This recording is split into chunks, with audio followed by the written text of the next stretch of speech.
नमस्कार। हम सुमंत झा दिल्ली के होबे वाला इलेक्शन के संदर्भ में एक कविता लिखलहुँ, मन भेल जे अहाँ सबके सुनाबी। शीर्षक अछि आउ खेलै छी मीटिंग। आउ खेलै छी मीटिंग। बहुत भेल प्रॉब्लम पर सीटिंग, कतेक करब भाषण सँ चीटिंग। आउ खेलै छी मीटिंग।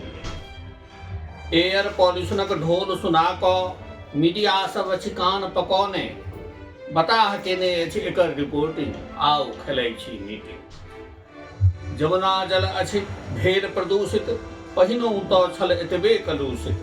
कागज पर केलहुँ सब सेटिंग, आउ खेलै छी मीटिंग। फ्री के लॉलीपॉप खूब बटलहुँ, जनता के झूठबाजी भरमेलहुँ। धर्म जाति के केने छी प्लॉटिंग, आउ खेलै छी मीटिंग।